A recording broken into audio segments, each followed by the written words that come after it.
Halo sobat, kembali lagi di channel Juara Donghua. Kali ini admin akan melanjutkan lagi alur cerita Battle Through the Heavens chapter terbaru. Oke, tanpa berlama-lama langsung saja kita gas ke alurnya. Apa? Dia menolakku lagi. Yunyun pun merasa hatinya semakin berat. Kebingungan melintas di wajahnya, membuatnya terlihat lebih rapuh dari biasanya. Guru spiritualnya, yaitu pria yang diam-diam disukainya sejak kehidupan sebelumnya memang terlalu kuat. Namun juga terlalu jauh untuk diraih. Kini Yunyun menggigit bibirnya, mencoba menahan rasa kecewa yang menggenang di dadanya. Lalu, bagaimana sekarang? Jangan coba-coba menghiburku. Suara Yunyun bergetar, namun ia berusaha terdengar tegar di hadapan Ling Xuanji, sahabat sekaligus penopang hatinya selama ini.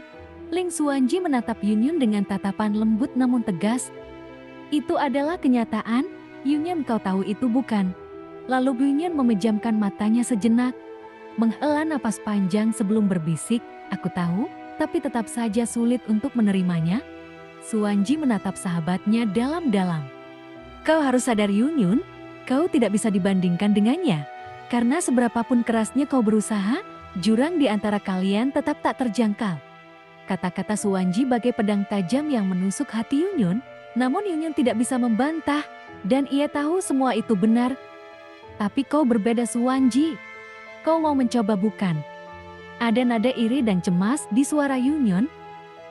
Ia menatap Xuanji dengan tatapan memohon, seolah mencari jawaban yang ingin didengarnya. Lalu Xuanji tersenyum tipis, namun tidak mengatakan apa-apa. Dalam benak Yunyun, sosok hitam yang selalu menghantuinya perlahan muncul, dan bayangan itu begitu kuat. Hampir seperti kenyataan, aku akhirnya mengerti, dia adalah pusat perhatianmu. Lalu Yunyun menatap kosong ke kejauhan. Wajahnya bersinar redup, seperti api kecil yang hampir padam. Entah sejak kapan, pikirannya selalu terpusat pada satu orang, yaitu guru spiritualnya. Itu adalah senjata spiritual. Xuanji pun sedikit mengangguk, menyinggung sesuatu yang sulit dimengerti oleh Yunyun. Tak perlu banyak kata, setelah ini kau harus menentukan langkah berikutnya, kata Xuanji. Matanya menajam seiring ia berbicara. Namun Yunyun merasa hampa, tidak ada rencana dan tidak ada jawaban. Hatinya seperti kosong, tak tahu harus melangkah kemana. Sebaiknya kau buat rencana, jika kau bisa memperjelas perasaan dan tujuanmu, itu bisa menjadi senjata mematikan. Lalu Xuanji menatap Yunyun dengan serius. Yunyun hanya mengangguk pelan, namun dalam hati kecilnya, ia tahu, tanpa keberanian, semua itu hanya sekadar rencana kosong. Sementara itu, di tempat lain, sosok roh hitam yang bergerak di dalam pikirannya seakan terus melangkah maju, dan setiap langkahnya bergema di relung hati Yunyun. Di tengah meditasi, Yunyun merasa ada sesuatu yang aneh di sekelilingnya. Nampak aura yang berbeda dari biasanya menyelimuti tempat itu. Mereka datang. Suara Xuanji memecah keheningan. Kemudian Yunyun membuka matanya perlahan. Pandangannya menyapu sekitar, namun ia enggan untuk melihat lebih jauh. Namun, di tengah bayangan pepohonan, sesosok orang muncul dari kegelapan. Terlihat Xiaoyan berdiri diam di tengah lautan kegelapan, merasakan hawa dingin yang menusuk hingga ke tulang.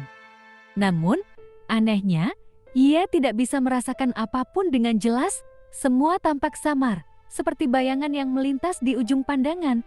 Dengan napas tertahan, ia membuka matanya lebar-lebar, mencoba memahami situasi yang melingkupinya. Matanya berkilat, menelusuri setiap sudut kegelapan yang mengitarinya. Ini jebakan. Bisikan itu meluncur dari bibirnya, hampir tak terdengar, namun cukup jelas untuk membuat jantungnya berdegup lebih kencang. Ada rasa waspada yang perlahan merayap dalam dirinya, seperti ular yang mengintai mangsa di balik rerumputan. Sama seperti yang pernah dia lakukan beberapa kali sebelumnya di lembah iblis, dan kenangan akan pertarungan-pertarungan sebelumnya muncul di benaknya. Ia tahu betul metode ini metode licik yang selalu digunakan lawannya untuk memancing dan menjebaknya. Laku Xiaoyan bergerak cepat. Tubuhnya meluncur seperti bayangan, menyatu dengan kegelapan yang menyelimuti tempat itu.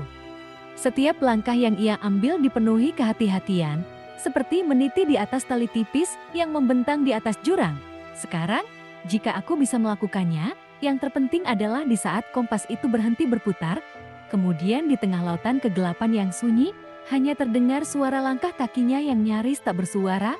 Xiuyan lalu mengangkat tangannya dengan perlahan namun pasti, seolah tengah menyiapkan sesuatu yang mematikan.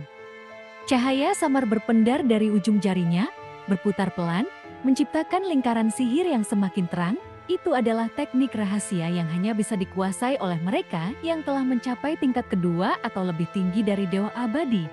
Lalu tiba-tiba, di tengah medan pertempuran yang hening, 3 bayangan muncul dengan kecepatan luar biasa. Salah satu dari mereka membawa badai yang berkecamuk, yang lain memancarkan petir yang menyambar-nyambar, dan yang terakhir membawa aura kehancuran yang bisa meremukkan gunung. Ketiga sosok itu melesat tanpa ragu, bertabrakan di tengah-tengah Xiuyan, menciptakan ledakan cahaya yang menyilaukan. Kemudian suara gemuruh bergema, seakan langit dan bumi runtuh bersamaan. Gelombang demi gelombang cahaya meledak, membentuk pusaran energi yang berpendar di atas lautan kegelapan. Namun, ketiga bayangan itu tidak bertahan lama, mereka runtuh setelah pertarungan sengit, lenyap menjadi serpihan cahaya yang menghilang bersama angin. Di atas lautan hampa yang kini kembali sunyi, seorang pria berbaju merah melangkah dengan tenang. Tawa dinginnya terdengar, menggema, seakan menghina seluruh alam. Lalu dengan satu gerakan tangan, asap hitam tebal merayap keluar dari ujung jarinya.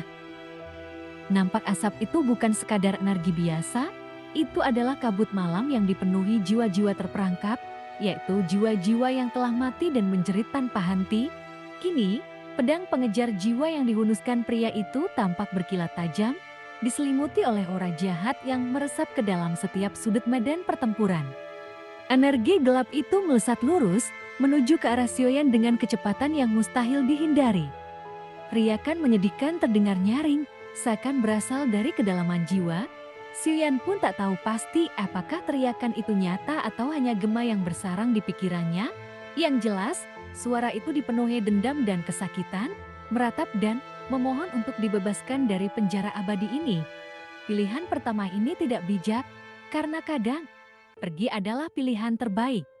Kemudian Xiuyan mengangkat tangannya, terlihat cahaya putih yang berkilauan memancar dari telapak tangannya, menciptakan perisai tipis yang melindunginya dari ancaman pedang pengejar jiwa. Namun, sebelum ia sempat menurunkan tangannya, kilatan hitam lain melesat dari arah yang berlawanan. Pedang pengejar jiwa kedua muncul, lebih cepat dan lebih mematikan dari yang pertama. Xiuyan lalu menatap lurus ke arah panah hitam yang meluncur dengan kekuatan besar. Matanya menyipit. Nampak, jumlah roh mati di sekitar mereka kian menumpuk, membentuk gunungan kabut hitam yang mengerikan. Haikal, sebuah suara dingin terdengar dari arah kegelapan. Seorang pria berbaju hitam muncul, berdiri dengan santai, sementara senyum kecil terukir di wajahnya. Kau pikir bisa lolos begitu saja? Pria itu mengangkat jarinya, lalu pedang pengejar jiwa melesat sekali lagi, kali ini dengan intensitas yang lebih dahsyat. Xiuyan tahu pria itu tidak akan melewatkan kesempatan ini. Bagi mereka yang bertarung di sini, membunuh berarti kehormatan. Dan siapapun yang berhasil membunuh Xiuyan, dialah yang akan menguasai tempat ini. Terlihat, pedang-pedang hitam itu bertabrakan di udara, mengeluarkan percikan energi yang memancar ke segala arah. Xiuyan pun mengerutkan alis, tangannya bergetar ringan. Lalu kilatan petir di telapak tangannya berkumpul, membentuk bola cahaya yang cukup kuat untuk menjauhkan dirinya dari bahaya. Sementara itu, kompas yang berada di tangannya terus berputar, membuka kekuatan, rahasia yang belum pernah ia gunakan sebelumnya. Tak pernah kuduga kau mencoba merebut semuanya sendiri. Suara pria berbaju hitam itu terdengar lagi, kali ini lebih tajam, dan kau memang licik. Xiuyan tersenyum tipis lalu berkata, cukup bicara. Ayo selesaikan ini. Langkah mereka bersilangan, dan pertarungan kembali pecah di tengah lautan kegelapan yang tak berujung.